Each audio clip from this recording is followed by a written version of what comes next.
Hello there, it is Tyler once again, and I'm here to go through my song that I put up because I said I would do a walkthrough, kinda, of this song and show everybody how it goes together and what I did with it and what it does.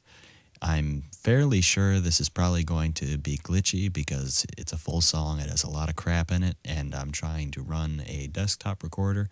And from my experience, I've had trouble with it. But for now, we're just going to go through and see what happens. So let's dig in to, I'll just work my way down the tracks and show you what they all are. I'll link this finished song. I have it up on YouTube and SoundCloud and crap like that as well.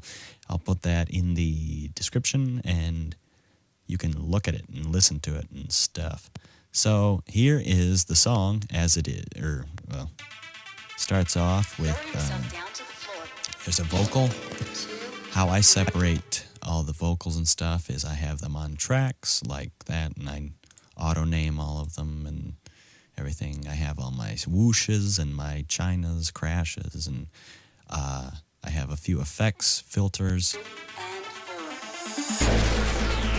You can put them down and up, you drag, and that's how you do that when organizing, and auto-name, boom, good. But that is a filter, and doing that, this is a bit crusher I automated.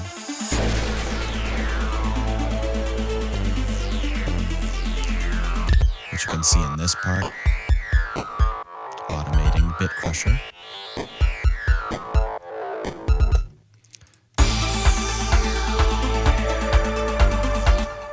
So we have all those instruments. Now here's some arpeggios, also automated. I automated the volume on that because sometimes you need to do that in order to work it into the mix. I had that soloed, I couldn't hear myself. I also automated the flanger on that. So,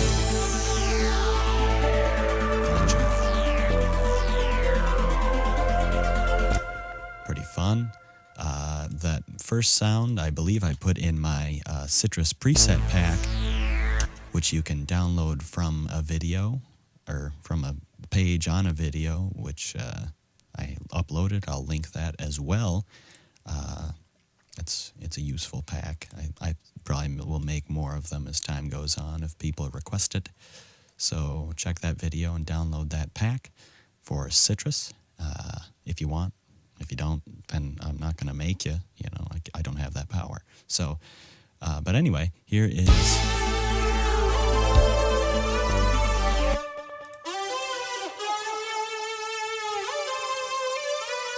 That's a Harmer lead. I like that. It's goes with stuff. I had it on a Sytrus, I think, but I liked it better on the Harmer, so, and I did more work to it. All of these have a crap ton of EQ. When I put stuff like a full song, got peak controllers, I got yada yada. Peak controller's nice.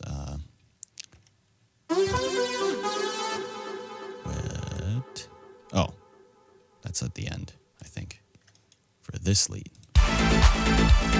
No, it's not. I don't know where that is, but anyway.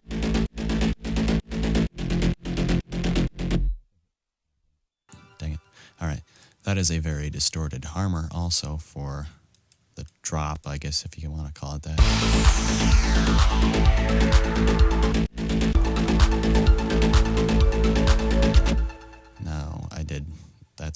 I did a bit of EQ, got some of the bottom out. I distorted it with a Camel Crusher tube and whatnot. It's nice. It's classic sounding. And then I boosted a little bit, cut some stuff, some nasty high frequencies. And then, oh, that's the same one. Oh, no, it's very similar. But yeah, sometimes you need a bunch of EQs, and that's what you do with things. And just keep laying stuff on there, and stereo enhancers. A lot of my tracks look pretty similar, you know, Camel Crusher. I use that basically as a compressor a lot of the time. Sometimes I add a bit of a saturation with the stuff. Camel Crusher is a free plugin, by the way. You just Google it. It's by Camel Audio. So it's a nice, it's very nice for compressing and saturating, and it's free. So yeah, a lot of these are pretty similar. This EQ I have, it ducks. I don't remember what it's ducking. I just don't remember. But what I do, I will. I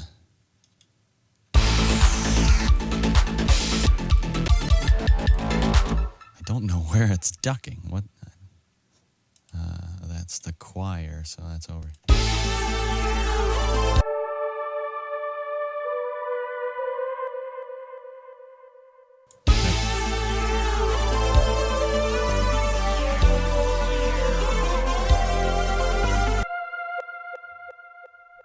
Okay, that is taking this beat controller.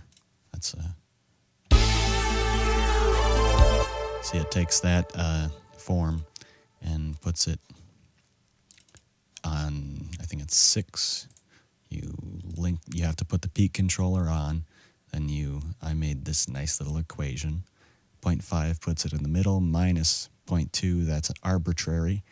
Make that your, however much you want it to go down. So that's like, I want it to go down 0.2 times the input. So that makes it so.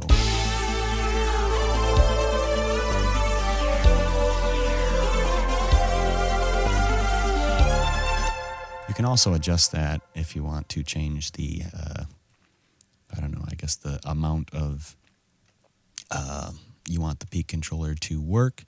You can edit that with all these knobs. Also, when you put a peak controller on default, it has mute on. So make sure you turn that off if you don't want your track to be muted. And you probably don't. I also use that with a kick, the peak controller. I didn't on this one. Sometimes I do, in order to back out or like side chain or something. Same process. I hope that wasn't too confusing. It might have been. As soon as you put an equation into something, people get confused. That's like a fact of life. So if you want a specific tutorial on that, please let me know, and I can probably do like a video explaining that more in depth if everybody's confused, which might happen. And do that with anything, really. Just ask me to elaborate, and I'll see what I can do, which at some point I'm sure I can do a video. So.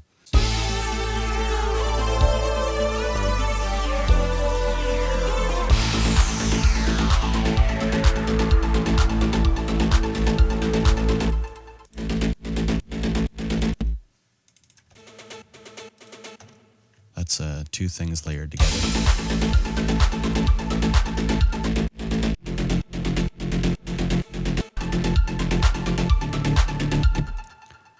And when doing that, sometimes when you're EQing, I took stuff out of the presence area because I wanted this ARP to come through. Not that EQ. Oh, maybe it wasn't that. Well, either way, I found that frequency range and then cut it out of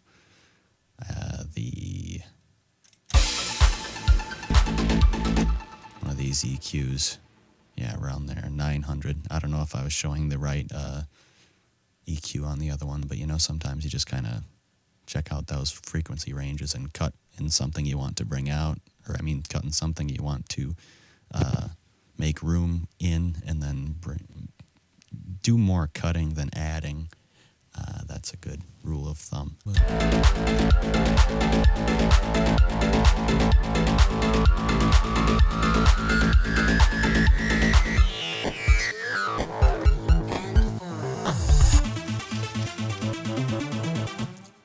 Yeah, a lot of filters. When you're making any song, just kind of it's going to look pretty messy. I mean, this thing, oops, this is pretty, there's a lot of things in it.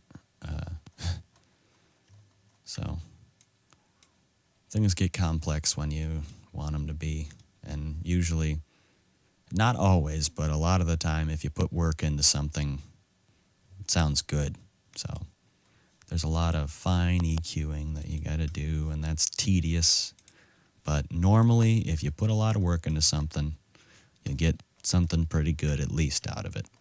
So this is, I don't know. That's of Harmer. I don't know, I guess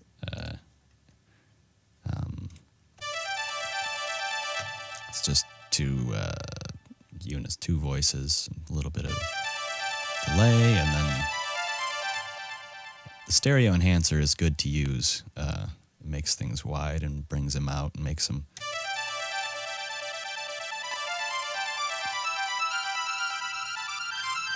clear, that it makes it sound bigger and nicer. It's kind of, that's the phase offset. I kind of stagger which way, because when you put it to the right, it kind of sounds like it's coming from the left because it delays the right side a little bit, and then vice versa. And then this is just a separation, kind of brings out the sides, and it makes it sound nice. I usually put my delays after that, and I usually use a Pong delay, because then the Pong like alternates which side the sound comes out on, or the delay comes out on. So if something was on the right, it would delay on the left, and then back to right and left and right, etc. So then the reverb, I put my reverbs after delays. So this is, I don't really know what else to say a lot of this, but I knew it would be helpful to kind of look at the song and get an idea of what it looks like in a done and complex folder, because I made the Synthwave tutorial song, and that was relatively simple. This is not as simple looking. But I've made much more complex things than this, so this is just an idea. But yeah, I don't know what more to really get into, and I'm thinking this might be a pretty good place to just say, if you have any more questions, which I'm sure if you saw something in here you might, because I'm pretty sure I don't remember everything that I've touched in this entire thing to go through, and it just kind of takes a long time. But I think it's helpful sometime to see what something looks like just in a done state. So hopefully that is helpful, and if not, I apologize, but I'm doing what I can, and that's the best I can do. I'm really sorry if it's not good enough. But yeah, so anyway, let me know if you want any more. Check out everything I have in links and stuff, and check the song out in that link, and yada yada. I hope you enjoy this. Please let me know. Let me know if you want any more. Let me know if you have any questions. Let me know if you just want to say hi. I'll say hi back a lot of the time. So yeah, have a nice day, and we'll talk to you later. Bye-bye.